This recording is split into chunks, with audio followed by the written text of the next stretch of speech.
Merry Christmas and Happy Holidays, everybody. This is Catherine, and my Christmas gift for you this year is going to be a story. It's a very special story. It was written by Penny, and it's all about Christmas. The story is true, and it's a story that you can share with your children and your grandchildren. It's a perfect story for the night before Christmas. Here we go. The name of the story is Yes, Virginia, There is a Santa Claus. Our firstborn child is Virginia Hyde Murphy, better known as Heidi. She and her brother heard this story every year they were growing up. It has passed on to my 7 grandchildren and now to you. As I grow older, I wondered why I was granted this Christmas miracle. Now, in the winter of my years, I have concluded, why not me?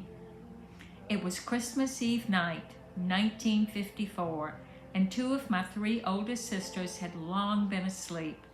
Unable to do the same, I slipped quietly out of bed and in my footy pajamas made my way across the room to the large upstairs window of our home at 206 Linton Avenue in Natchez. Daddy had not been in to turn off the small gas heater in our bedroom, so it was still cozy, and I could hear the soft sounds of Christmas music as it drifted to our room from downstairs.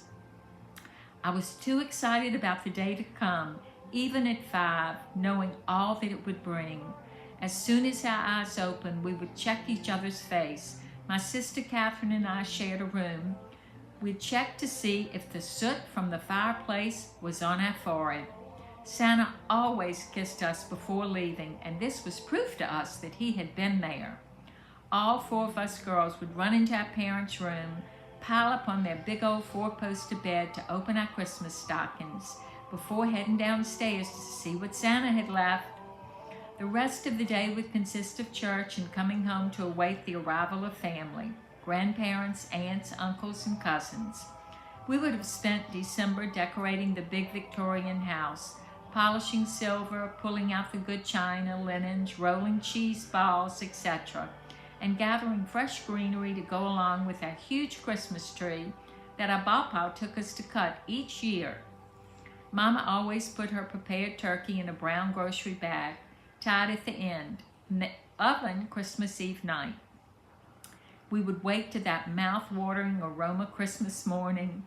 All of these things were running through my mind as I folded my arms on the big windowsill and rested my chin there, gazing at the starry moonlit night. I could see over the rooftops all the way to the end of our street.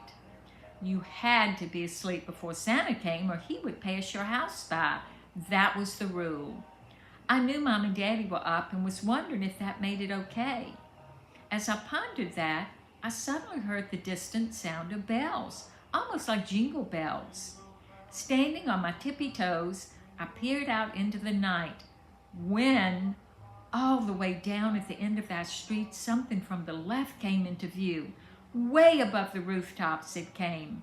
Reindeer, then the sleigh with Santa, all decked out in his red outfit and Santa hat. He clearly turned his face, full beard and all, looked directly at me, gave a wave, and put a finger to his lips as if to say, shh. I watched frozen until his sleigh started a descent and was out of my sight. It was going towards the river and houses at the end of the street. I was still awake, and he had seen me. Sheer panic, the type of which I'd never known, set in, and I let out a scream so loud it woke the entire household, and my parents came flying up the stairs. They found me shaking uncontrollably, tears streaming down my face. I was completely inconsolable. Daddy swooped me up into his arms, carried me back to bed, and covered me up. Mama kissed my tears and ran her cool fingers through my hair until I was able to blurt out what had happened. They assured me that it was okay. Santa had many houses to go to before reaching ours. It was okay that he saw me and wouldn't arrive before I fell asleep. I just knew I wouldn't. They turned me over and took turns softly rubbing my back. I believe my sister Helen, 13 at the time, took the final shift. It took a while, but I finally fell asleep. Sure enough, Christmas morning, there was Santa's sooty kiss all over my forehead. Wow, did I come close. I couldn't wait to tell my best friend across the street, neighbor Jean Nasser, and anyone who would listen about my close encounter with Santa. I continued to look every year after that, and to this day, my eyes peer into the sky every Christmas Eve night. I'll never know just why I had that privilege at my young age. So when my daughter asked me the first time, I told her without hesitation, yes, Virginia, there is a Santa Claus. Nearly 64 years later, I stand by that because I know firsthand Santa and the spirit of Santa does exist. Merry Christmas to all, and to all a good night. Pendleton Hyde Coleman Murphy, Christmas 2017. Well, that's it.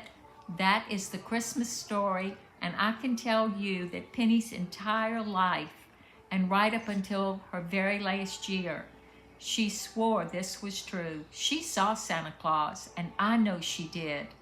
And all of you all now know it. So again, I wish each and every one of you a wonderful, wonderful Christmas.